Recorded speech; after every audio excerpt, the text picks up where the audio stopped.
ya mubin ya Allah ya fatah ya alim ya mu'in ya Allah ya nur ya haqq ya mubin ya Allah ya fatah ya alim ya mu'in ya Allah ya nur ya haqq ya mubin ya Allah ya fatah ya alim ya mu'in ya Allah ya nur ya haqq ya mubin ya Allah ya fatah ya alim ya mu'in ya Allah ya nur ya haqq ya mubin ya Allah ya fatah ya alim ya mu'in ya nur ya haqq ya mubin ya Allah ya fatah ya alim ya mu'in ya Allah ya nur ya haqq ya mubin ya Allah ya fatah ya alim ya Allah ya nur ya haqq ya mubin ya Allah ya fatah ya alim ya mu'in ya Allah ya nur ya haqq ya mubin ya Allah ya fatah ya alim ya mu'in ya Allah ya nur ya haqq ya mubin ya Allah ya fatah ya alim ya mu'in. Bismillahirrahmanirrahim. Subhanaka la ilma lana illa ma 'allamtana innaka antal alimul hakim wa tub 'alaina innaka antat tawwabur rahim. Rabbi shrah li sadri wa yassir li amri wahlul 'uqdatam min lisani yafqahu qawli. Rabbi hab li min ladunka ilman laduniyan wa asraran rabbaniyatan wa nuran samawiyan wa nadran ilahiyan bi rahmatika ya arhamar rahimin. Allahumma inna qad kharajna min hawlina ila hawlika wa quwwatina ila quwwatika wa min ilmina ila ilmika wa min iradatina ila iradatika wa a'udzu bika an aqula zura aw aghsha fujura aw akuna bika maghrura bi rahmatika ya arhamar rahimin. Allahumma salli ala nuril anwar wa sirril asrar wa tiryaqil aghyar wa miftahi babil yasar sayyidina wa maulana Muhammadin al-Mukhtar wa alihi al-athhar wa ashabihi al-akhyar adada ni'amillahi wa ifdalih ila hadratin nabi Mustafa sayyidina wa maulana Muhammadin Rasulullah sallallahu alaihi wasallam wa ala alihi wa ashabihi wa azwajihi wa dhurriyyatihi wa ahli baitihi wal anbiya wal mursalin wal awliya wasyuhada'i was salihin wal ulama wal musannifin wa jami'al malaikati muqarrabin wa khususan mu'allifi hadzal kitab wan nasr min syai'il kitab. Al-Fatihah. A'udzu billahi minasyaitonir rajim. Bismillahirrahmanirrahim. Alhamdulillahi rabbil alamin. Arrahmanir rahim. Maliki yaumiddin. Iyyaka na'budu wa iyyaka nasta'in. Ihdinas siratal mustaqim. Siratal ladzina an'amta 'alaihim ghairil maghdubi 'alaihim waladdallin. Rabbi ighfirli wa liwalidayya wa lil mu'minina amin. Assalamualaikum warahmatullahi wabarakatuh. Alhamdulillahirabbil alamin wassalatu wassalamu ala asyrafil anbiya'il mursalin sayyidina wa habibina wa maulana Muhammadin wa ala alihi washabbihi ajma'in. Amma ba'd. Raditu billahi rabba wa bil islami dina bi sayyidina Muhammadin sallallahu alaihi wasallam nabiyya wa rasulah. Inna salati wa nusuki wa mahyaya wa mamati lillahi rabbil alamin la syarika lahu wa bidzalika umirtu wa ana minal muslimin. Hadirin para jamaah Masjid Besar Nurul Muttaqin ingkang dimuliakan kalian Allah Subhanahu wa taala. Alhamdulillah pada malam hari ini pertemuan yang ke-209 insyaallah. Muga-muga panjenengan tetap senantiasa diberikan kesehatan lahir batin, karena akhir-akhir niki kemarin dirose kathah ingkang sakit mata manten-manten watu. Jadi kemarin kula nggih KU dan Dokter Farda periksa watu dirose waduh sakniki watu sak Indonesia Raya. Jadi wabah watu ini sak Indonesia Raya dan gune-gune watu kena watu. Kula nggih kena watu ngruk-ngruk. Nah, terus ngopi mboten penak nggih. Wong lanang nggih mboten penak. Muga-muga tetap diparingi kesehatan nggih kula kali panjenengan sedanten. Amin amin ya rabbal alamin. Para bapak-bapak, para ibu-ibu ingkang dimuliakan Allah Subhanahu wa taala, nggih niki nyampe ten bab tentang napa niki tata cara salat atau bersuci bagi orang yang istihadah. Istihadah atau wanita yang istihadah niku nggih termasuk orang yang beser. Bapak-bapak sing beser niku nggih masuk kategori orang yang taimul hadas, bukan istihadah tapi taimul hadas. Dan wanita yang mengalami cairan keputihan atau keluar cairan. Nah, sebelum menginjak ke tata cara sholat niku kula terangaken rumiyin sedikit tentang nopo niku keputihan. Niki bagi perempuan nih. Keputihan. Nah, keputihan niku adalah getah.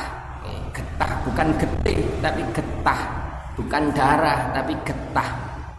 Atau cairan yang keluar ya. Yang keluar yang mana ditimbulkan infeksi jamur, krono infeksi ya. Jamur niku maka getah keputihan niku keluar. Nah, getah atau cairan yang ditimbulkan niki ya, keputihan niki yang seringkali disebut keputihan niku warnanya niku umumnya putih nggih, rodok kuning, putih, kental nggih, budek, keruh, kekuning-kuningan. Nah, niku keputihan niku wonten niku. Nah, biasanya perempuan yang mengalami keputihan niku gatel rasane. Nah, sehingga garakno kalau tidak ditangani, kadang kalau parah niku bisa ndak jadi peradangan atau luka. Lah, kenapa keputihan itu kok terjadi? Satu yang pertama adalah karena nopo menopause. Nopo menopause? Menopause niku masa bagi seorang perempuan yang sudah tidak lagi keluar darah haid. Wis tuwek ya. Nah, sebab ya dengan aktif apabila ada perempuan itu masih aktif keluar darah haid ya, maka ada cairan yang selalu membasahi dinding vagina niku wau ya, sehingga menjaga agar tetap sehat. Tapi ketika menopause sudah tidak keluar darah haid lagi, maka salah satu caranya atau biasanya niku penyakitnya karena tidak ada kesegaran atau gak sehat ngoten nggih. Nah, itu keputihan niku wau, akhirnya keluarlah keputihan. Yang kedua adalah penyebab keputihan adalah pil penghambat atau penyubur haid, penyubur kandungan, penyubur kehamilan. Nah, niku bisa pil tersebut dapat mengurangi ketahanan pelindung dari vagina tersebut ya, sehingga memunculkan infeksi-infeksi jamur. Mantap. Yang ketiga adalah efek dari kontrasepsi. Biasanya ya, ibu-ibu sing masang alat kontrasepsi ya dari rahim ya, kontrasepsi. Lah niku moro-moro keputihan, haid gak lancar keputihan. Terus yang berikutnya adalah yang keempat, keputihan itu krono stres.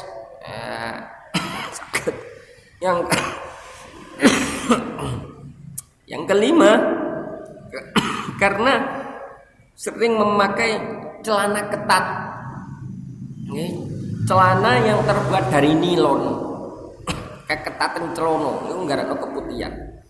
Terus yang berikutnya juga penyebabnya keputihan itu adalah bisa karena sabun pembersih kemaluan nih. Nah, niku kalau nggak cocok iso nggarakno keputihan. Lah, bon niku beberapa penyebab keputihan. Lah, sakniki pertanyaannya, apakah getah? Bukan getih lho nggih, getah. Bukan darah tapi getah. Apakah getah vagina itu termasuk darah haid? Karena di dalam haid niku darah haid niku ada 5. Yang pertama warnanya merah, hitam, yang paling kuat hitam. Kemudian merah, terus oranye atau merah kekuning-kuningan, terus kuning, terus manten-manten keruh darah niku. Nah, saat ini pertanyaan kan getah niku kan putih kekuning-kuningan, kadang cenderungnya kuning. Nah, saat ini pertanyaannya, apakah getah vagina itu termasuk darah haid? Nah, jawabannya adalah haid. Kalau haid niku darah yang keluar dari urat yang pintunya terdapat pada penghujung uterus atau pangkal rahim. Yang punya atau darah tersebut, haid tersebut memiliki warna, sifat dan masa yang khusus. Jadi wonten apa adatnya, nggih, gak moro-moro bendino mboten. Ada adatnya, ono wayahe, ada masa-masanya. Ngoten. Ada sifat-sifatnya, nggih, sifatnya darah niku wau nggih bau, tidak bau, cair atau kental. Nah, adapun darah selain haid, istihadah, kalau darah istihadah, nggih, adalah darah yang keluar dari urat di bawah uterus dan itu keluarnya di luar masa haid. Nah, itu kalau darah istihadah. Ya, oleh karenanya getah vagina ya atau keputihan ya bukanlah termasuk kategori darah haid dan istihadah. Kenapa? Karena keluarnya bukan dari keluarnya tempatnya keluar darah haid atau darah istihadah.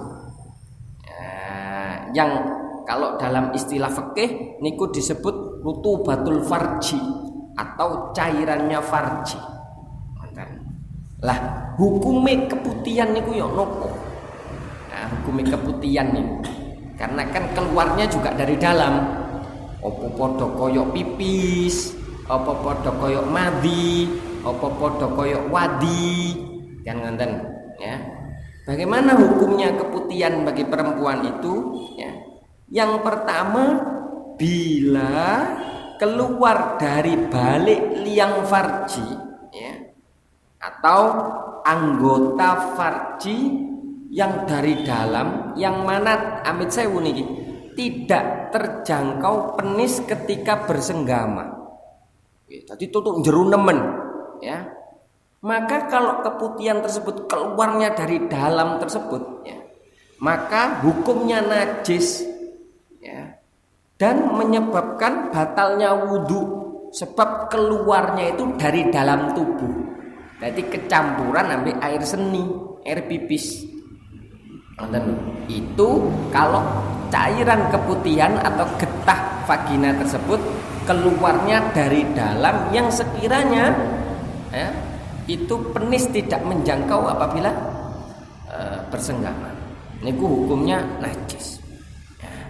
Yang kedua, hukum berikutnya adalah bila keluar dari liang farji yang tidak wajib dibasuh ketika istinja, ketika cawi ya, dan mana masih terjangkau penis apabila berhubungan badan ya, maka hukumnya suci menurut sebagian ulama. Tutuk jero didik lah. Itu nopo sebagian ulama menganggap suci.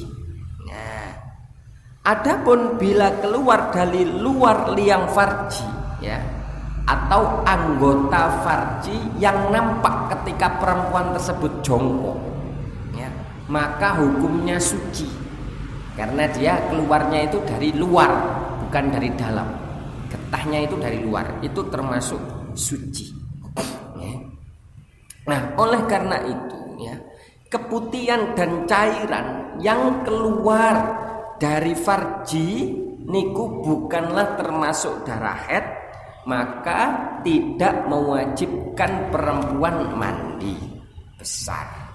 Namun bila cairan tersebut dihukumi najis, kenapa? Karena apabila keluarnya itu dari dalam rahim betul ya, dari dalam keluarnya rasane metune koyo pipis ngoten niku ya, maka harus dicawi isik, disucikan. Jenengan kudu istinja sik dan kemudian wudu apabila menginginkan sholat karena itu membatalkan ya, wudu.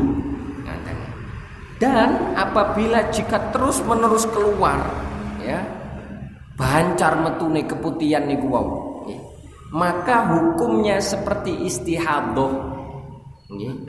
Dan tata caranya bersuci bagi perempuan yang istihadah adalah yang pertama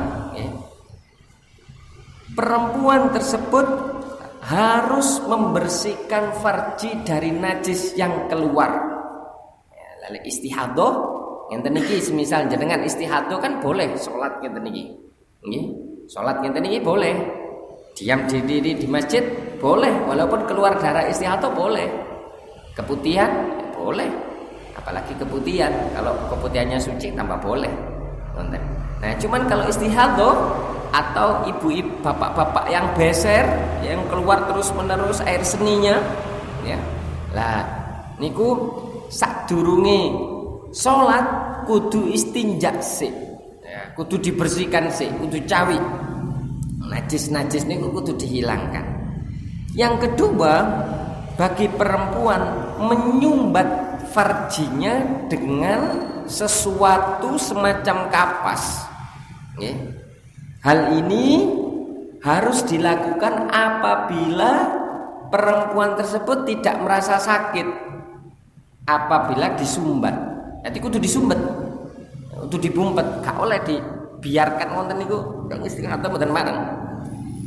Namun jika ia puasa, maka hal ini harus dihindari apabila siang hari, ya, karena akan menyebabkan batalnya puasa sebab memasukkan sesuatu ke dalam lubang-lubang tubuh, mboten bareng. Nah, di dalam menyumbat farji, ya, tidak dianggap cukup bila penyumbatannya hanya dimasukkan pada anggota farji yang tidak wajib disucikan pada saat istinja. Berarti ya apa? Kudu rada menjeru. Nyumbate niku kapase dilebokno kudu menjeru. Ya. Agar apa? Agar ketika sholat ia tidak membawa najis. Ngoten lho. Tidak dihukumi membawa sesuatu yang terkena najis. Ngoten lho. Jadi mboten cukup tiang istihadah niku mek gawe pembalut tok mboten cukup.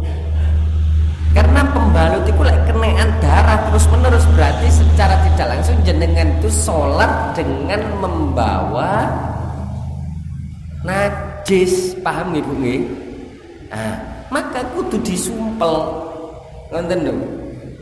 Ya, wonten. Walaupun yang istihadah niku mboten napa sembayang, mboten napa nggih wajib sembayang ning istihadah tetap wajib.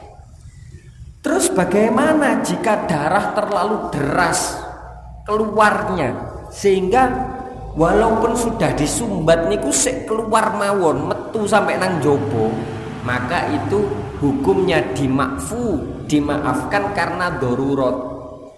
Ngoten lho. Tapi tetap jenengan kudu ikhtiar. Wong wedok sing istihadah kudu ikhtiar menyumbat. Gak oleh moro-moro mek sebatas istinja tok terus ngono. Mek gawe pembalut wis beres. Pembalut iku sanes penyumbat. Pembalut niku nampon mek balut. Balut. Nah, lek nyumbat niku dilebokno. Niku nyumbat namanya. Ngoten. Nah, pun niku yang napa yang kedua dalam hal menyumbat. Yang pertama yang bersucinya orang istihadah adalah napa? Cawi, membersihkan najis yang keluar. Yang kedua kudu disumpel, dilebokno semacam kapas masuk ke dalam. Mantun-mantun yang ketiga adalah wudunya dengan cara mualah. Nopo mualah niku? Mualah niku nuli-nuli terus menerus. Lah, maksudnya mualah niku adalah ketika jenengan membasuh anggota wudu, ya. Maka anggota wudu yang dibasuh sebelumnya niku masih basah, belum kering. Jadi basuh wajahnya durung kering, jenengan kudu ndang basuh tangan. Nah, niki wuduke wong istihadah niku kudu mualah, kudu terus menerus. Ya. Paham niki nggih? Nah, mboten pareng sampe ngenteni garing marung ngono lanjut anggota tubuh yang lain mboten pareng. Dan niatnya perempuan yang istihadah atau bapak-bapak yang terkena beser beser ini, beser terus menerus ya. Niku niat wudunya bukan lirofil hadatsil asghari. Bukan untuk nawaitul wudu'a lirofil hadatsil asghari, untuk ngilangi hadas kecil fardholillahi ta'ala mboten. Terus wudu'e ya napa? Wudu'e adalah nawaitu napa? Li istibahati shalah. Napa li istibahati shalah niku? Niat insun wudu nawaitul wudu li istibahati shalah, kersane agar diperkenankan melaksanakan salat fardhul lillahi ta'ala. Dadi niat wudune wong istihadah, niat wudune wong sing daimul hadas seperti beser niku bukan nawaitul wudu ali rafil hadasil asghari fardhul lillahi ta'ala, bukan, tapi nawaitul wudu'a li istibahatis shalah fardhul lillahi ta'ala. Utawa kan niat niku wajib di ati. Ketika wudu basuh wajah jenengan lek wong sing sehat kan ketika basuh wajah niat insun wudu ngilangi hadas alit fardu krono Allah Ta'ala kan ngoten di ati. Lah lek wong sing kena istihadah kali beser niat insun wudu napa kersane napa kersane di paringi nglakna napa niat insun wudu agar diperkenankan melaksanakan sholat fardu krono Allah Ta'ala. Ngoten, paham niki nggih? Dadi lek niate wong normal wudu nggih niku nawaitul wudu'a li raf'il hadatsil asghari fardhul lillahi ta'ala. Ketika membasuh wajah niat di dalam hati niat insun wudu ngilangi hadas alit fardu krono Allah Ta'ala. Lah lek wong istihadah ambek wong sing beser ya, sing daimul hadat niate wudu'e niat nawaitul wudu'a li istibahatis shalah fardhul lillahi ta'ala. Utawa ketika di dalam hati membasuh wajah niat insun wudu agar diperkenankan melaksanakan sholat fardu krono Allah Ta'ala. Nah niate niku beda. Nah niki penting. Kersane mboten keliru niat nggih keliru. Wudune gak sah, wudune gak sah, wudune gak sah. Wudu gak sah nggih salate gak sah, wudu gak sah. Ngoten. Lah niki kudu diperhatekno temenanan niki kali ibu-ibu sing istihadah, mbak-mbak sing biasane istihadah, kali bapak-bapak sing biasane duwe penyakit beser. Ngoten lho. Nggih. Nah, pun yang keempat adalah setelah melakukan suci wudu nggih istinja terus ikhtiar untuk menyumbat agar tidak keluar darah istihadah ataupun besernya nggih, terus kemudian wudu nggih. Baru setelah itu yang keempat segera melaksanakan sholat ya. Jangan sampai menunda-nunda dengan perkara yang tidak ada hubungannya dengan sholat. Seperti contoh si leren nyeruput kopi ya, seperti contoh leren ngobrol-ngobrol di jopo jejere tiang masjid mriko. Nah, si leren ngerumpi di ngarepe tempate wudu putra. Nah, si leren takok-takok kabari apa nang tanggane. Lah mboten usang wonten niku. Jadi mari wudu langsung jenengan segera melakukan aktivitas itu yang memang berhubungan dengan sholat. Seperti apa? Nutup aurat, nepakno nggawe sarung, nggawe mukena, nggih. Terus marang ngono menghadap kiblat, nggih, menjawab adzan atau menanti iqomah, ndak apa-apa. Tapi ojo sampai di sela-sela seleren ngerumpi, guyon. Nah itu tidak ada hubungannya dengan sholat, tidak boleh. Jangan. Nah, paham nih nggih? Dan kesemuanya tata cara tersebut harus dilaksanakan di saat masuk waktu sholat. yang mana hanya satu kali wudu berlaku untuk satu kali sholat fardu. Sehingga jenengan ndak iso sing istihadah sadurunge adzan maghrib jenengan wis njupuk wudu di omah, nggih waktu qiraah njupuk wudu di omah mlaku nang masjid. Marung ngono adzan jenengan gak wudu malih mboten bareng. Yang istihadah niku wudune kudu ngenteni masuknya waktu sholat. Tiang beser niku nggih padha wuduhe kudu ngenteni masuk waktu sholat. Lek pun ngenten iki jenengan walaupun sik durung batal, nggih, semisal jenengan istihadah atau ada bapak-bapak yang beser, ya. Jenengan walaupun durung batal, mangke kate nglaksanakno salat isya ya kudu wudu maneh. Ngoten lho. Wudune ngenteni kapan? Ngenteni pas melbu waktu sholat isya. Jadi sebelum adzan ndak boleh wudu. Jadi berlakunya satu kali wudu hanya untuk satu kali sholat fardu. Tapi lek sholat sunnah gak popo berkali-kali. Mbok jenengan katene 1000 rakaat di dalam masjid boleh satu kali wudu. Tapi lek fardu cukup gak boleh hanya satu kali wudu. Sehingga jika salah satu tidak terpenuhi, ya, contoh semisal istinjae wis, nyumpele wis, ya, wudumu walai wis, ya, tapi wudunya tapi kemudian salah satunya tidak dipenuhi, tidak segera melaksanakan sholat, maka batal. Dia harus ulang dari awal. Mantan. Utawa bersucine wis, ane napa istinjae wis, nyumbate wis, tapi wudune di luar waktu sholat, maka batal. Tidak sah. Jadi dia harus ngulang dari awal. Ngulang dari awal berarti ya nopo? Kudu istinja maneh. Ngoten, kudu cawik maneh. Karena tiang istihadah itu keluar terus darah niku, tiang beser niku keluar terus. Ngoten lho.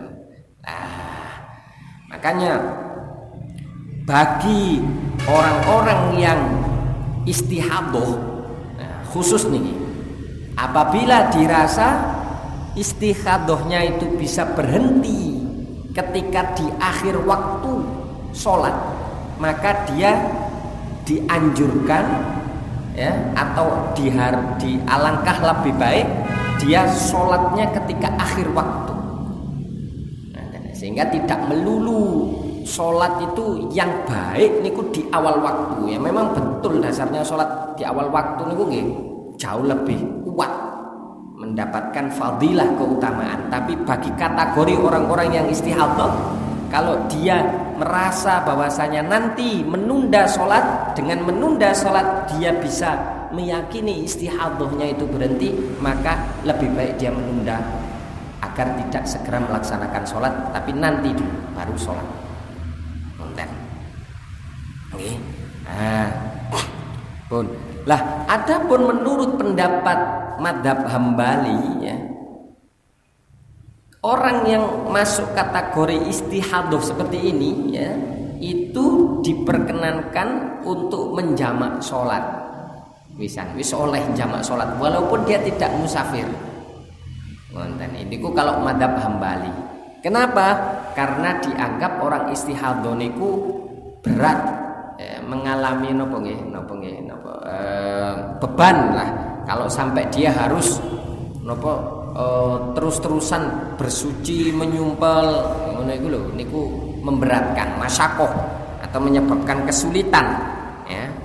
Untuk sholat setiap waktu niku kesulitan. Maka Madzhab Hambali memperkenankan perempuan yang istihadah itu menjamak sholatnya walaupun dia tidak musafir. Wonten. Wonten pertanyaan mboten Bapak-bapak, Ibu-ibu? Niki. Paham mboten nggih? Nggih.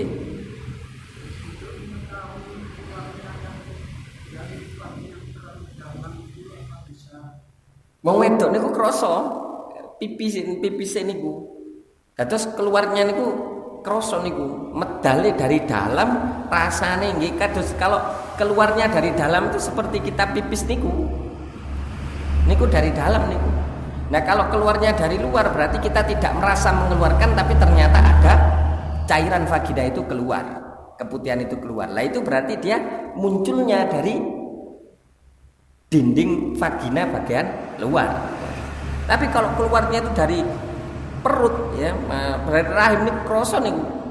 Yang keputihan itu mesti kroso niku. Seperti kita itu sedang mengeluarkan madi atau wadi bagi laki-laki.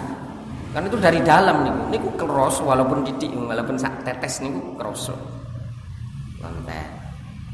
Niku wong wedok niku sing kroso niku. Insyaallah kroso. Wonten nggih. Monggo menawi wonten pertanyaan.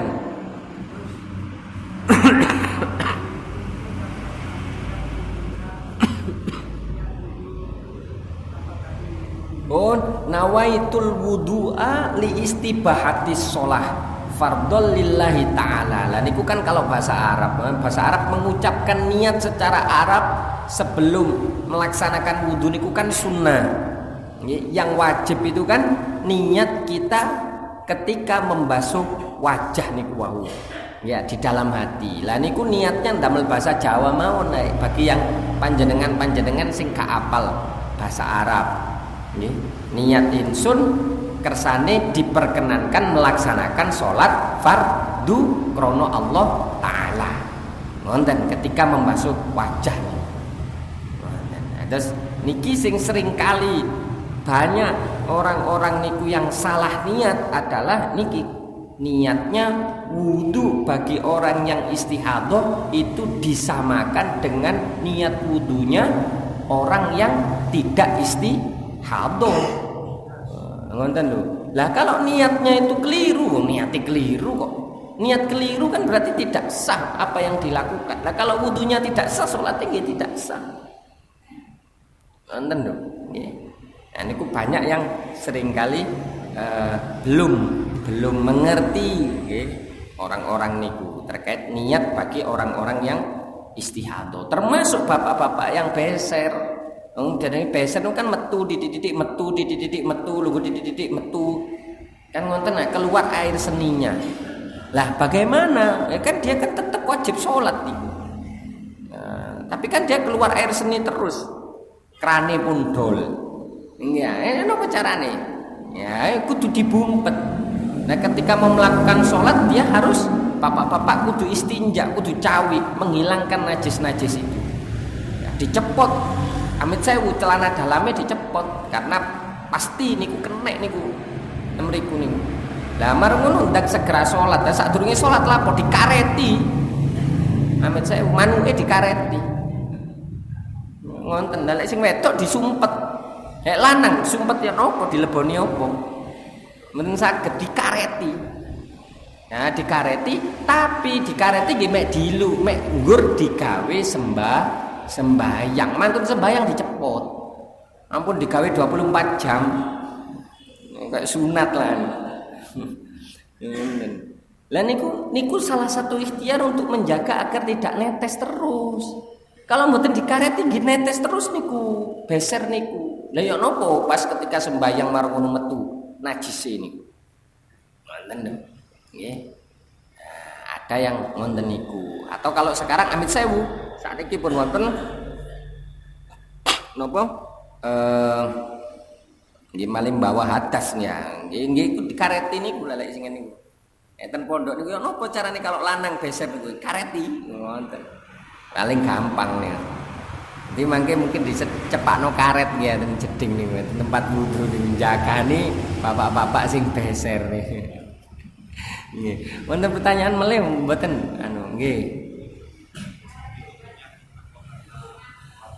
nggih, dalam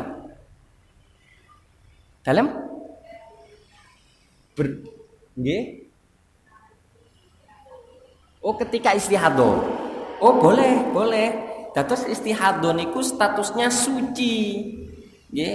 Cuman dia sedang dalam kondisi mengeluarkan darah penyakit. Ngoten lho. darah penyakit niki karena faktor kelelahan, stres dan lain sebagainya. Suci niku. Boleh bro. Keluar darah, ketika keluar darah boleh. Pokoknya dia sedang bukan dalam kondisi haid nggih. Nah, ngoten. Nah, sehingga itu menjawab nggih termasuk penyakit nggih. Penyakit. Jadi baik itu keputihan atau istihadhah ya atau beser niku. Kalau beser niku bukan nggih penyakit bisa lah. Ya, jangan ngoten. Wonten malih pertanyaan monggo Bapak Ibu. Kirang 5 menit niki insyaallah. Lalu wudhunya menunggu waktu masuk sholat. Nggih.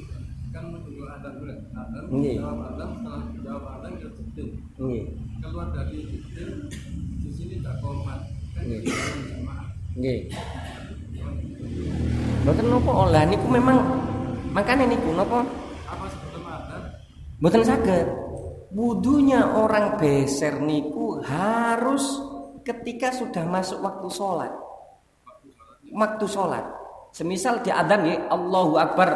Allahu Akbar itu kan pun masuk waktu sholat. Ya, dia segera saja wudu. Tidak harus menunggu adzan selesai. Ngonten. Jadi tiang yang daimul hadats seperti orang istihadhah terus beser nggih niku cara bersucinya kesemuanya ya niku harus sudah masuk waktu sholat semuanya ya berurutan cara bersucinya tadi nggih kudu cawi mantun wonten nyumpel mantun wonten wudu niat dengan niat agar diperkenankan sholat nggih nah niku semuanya harus setelah masuk waktu sholat. Mboten pareng sebagian niku di luar waktu sholat niku mboten pareng. Nggih. Ya niku memang napa nggih. Resikone tiyang yang daimul hadas niku ngoten niku. Nggih, malih lho, makmum masbuk dan muafik niku kan ngenten. Makmum masbuk itu adalah makmum yang dia tidak bisa membaca Fatihah bersama imam niku makmum masbuk. Enten kalau makmum muafik niku kan makmum yang masih bisa membaca surat Fatihah bersama imam sebelum ruku. Enten niku mboten napa. Nah kondisi seperti ini kan kondisi-kondisi tertentu mawon, boten semuanya nggih. Kondisi khusus ngoten lho nggih. Terus maka penanganannya juga khusus dan dimakfu ngoten lho, tetap dimakfu. Nah, tapi prosesnya untuk bersuci kados ngoten niku, ngoten. Nggih. Wonten malih Bapak-bapak, Ibu-ibu. Pokoknya niku nggih kula tekanaken niatnya bagi ibu-ibu yang istihadhah atau bapak-bapak yang beser, niatnya bukan nawaitul wudu'a li raf'il hadatsil asghari fardholillahi ta'ala, tapi nawaitul wudu'a li istibahatis shalah atau lek bahasa Indonesiane saya niat berwudu agar diperkenankan melaksanakan sholat fardu. Ngoten nggih. Bedo niat tidak sah. Nggih, keliru niat yang dilakukan tidak sah. Jadi innamal a'malu binniyat niku dalam kategori fikih harus sesuai antara yang diniati dengan apa yang dilakukan, dikerjakan. Ngoten. Ngoten nggih.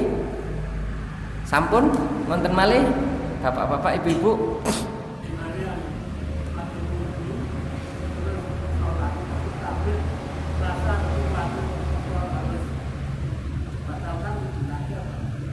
Niku pas beser, misal beser. Nah, maka niku salah satunya adalah kudu ditaleni niku, dikareti niku. Kersane mboten keluar di tengah-tengah sholat. Ngoten. Lah, biasanya ngonten niku tidak melulu itu nyata-nyata keluar. Kadang gudone setan ngonten niku. Kadang kita sholat moro-moro koyo rasane ngonten sing angin yang keluar dari bokong. Padahal niku setan niku lagi njabut amit sewu rambutnya disilit dicabut digadulinan kali setan yo. Akhirnya kaya ono angine metu dus-dus ngenten. Ngoten. Niku kadang setan. Lah, bagaimana cara kita mengantisipasi kewaswasan, kekhawatiran di dalam beribadah? Gini ku wau jenengan kudu nyancang naleni. Kon gak mungkin kalau sudah ketaleni kali karet badhe kroso metu. Berarti itu saya kroso mawon setan betul nih. Jadi tetap gas mawon sembayang. Ngoten. Dados keraguan itu was-was di dalam beribadah itu hanya bisa terselesaikan dengan nopo jawaban fikih atau ikhtiar fikih, yaitu salah satunya dengan nopo niku nyancang niku naleni niku sampun nggih wonten nggih Bapak-bapak Ibu-ibu kula nyuwun ngapunten menawi wonten salah-salahipun nggih.